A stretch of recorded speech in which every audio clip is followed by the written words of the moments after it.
The 2025 Bermuda Plein Air Festival is over. Jonah Jones's art is proof that it was a glorious week of sunshine. It was an art event.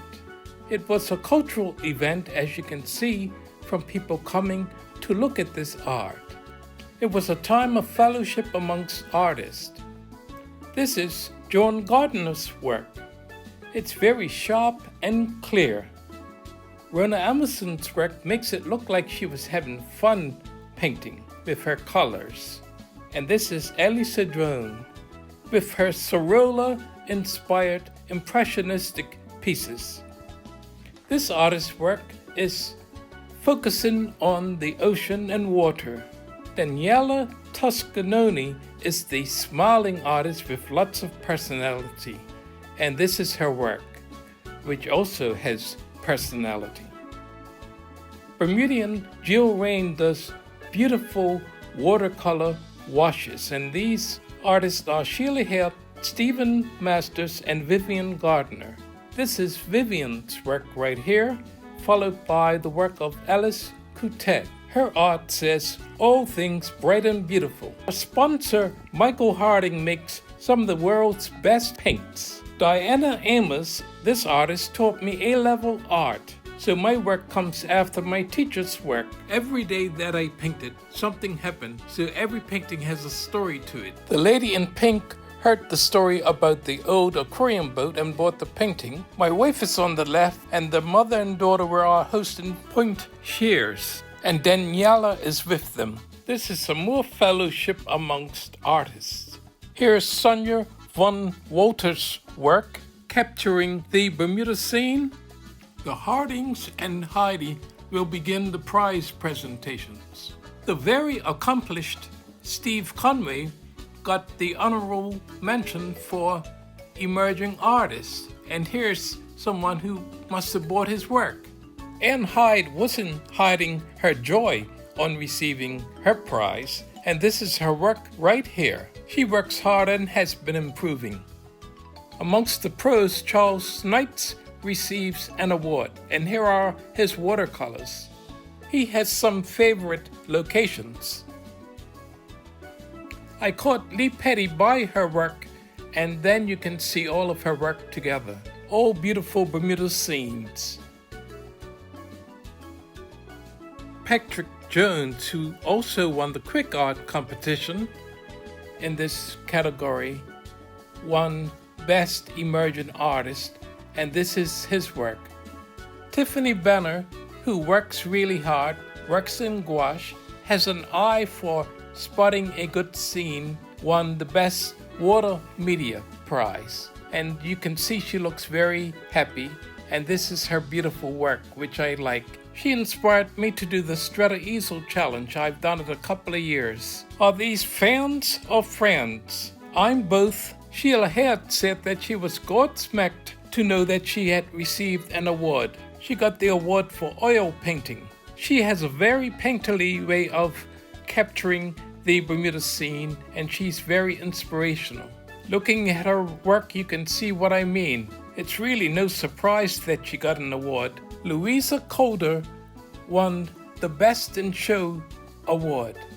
She was very happy, and she seemed to be very surprised that she won the award.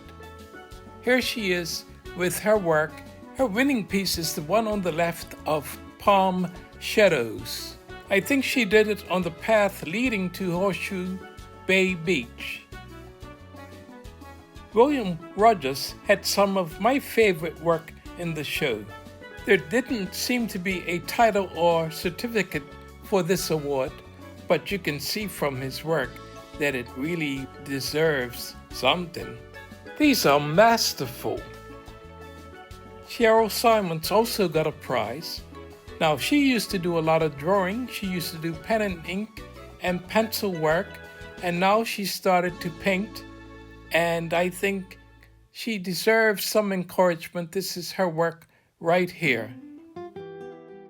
Chris Grimes, Marion Thomas, and Chris Marson all are artists, but they work hard doing support things in the background. This is Marion's work, but she did a lot more beside her art, and I said they worked in the background. They were right out front working hard. You could see them working. This is Chris's work, Chris Grimes, and this is Chris Marston's work. And Chris Marston won Best in Show in 2015. These flowers are a thank you to Heidi, and you can see her getting the flowers here. Heidi is also an artist, and you can see her work right here. Small Scenes of Bermuda. I'm not familiar with every artist's work, so I will just show you some of these pieces, and if I know the artist's name, I'll mention it. I saw Amanda Duncan working in flats, and when I saw what she was doing, I said, "You are ambitious." These are some people that visited the show. Salem Smith was the youngest artist this week. A visiting artist does bright Bermuda colors. Michelle Smith is the next artist. She does idyllic simplicity. Patty May puts figures in her paintings. Some people looking at Michelle Smith's work. Tristan MacDonald, a teenage painter. Good stuff. Fergus O'Connell.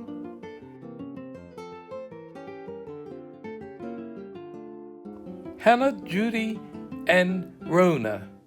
Steve's wife and painting twin, Carolyn Conway. Goldie Gillis. Susan Callaghan. Frank Dublin. A big crowd with artists in the middle. The Windjammer 2 Gallery ladies. And saving some of the best for last, here's Stephen Masters. He just entered this one watercolor of Daniel's head in the show. It was a good week. I'm just going to show my work from the week. Old Boys Point, Quick Art, a cedar tree near Daniel's head, flats, and I spoke to the Duchess of Gloucester when I did that. This is the Bridge House in St. George's with old windows, doors, and shutters. Stonehole Bay from the pathway between the beaches. This was my final piece, the old aquarium boat, which actually sold. This is my complete week's work, 6 pieces. I'm glad the weather held up. Here's some of the prize winners, some people that took part or organized the show, and I hope you enjoyed seeing my video of the final exhibition of the Bermuda Plein Air Festival 2025 and what I did this week and what others did this week. My work is still for sale, and some of the other artists' work is probably still for sale too. Thanks for watching. Bye.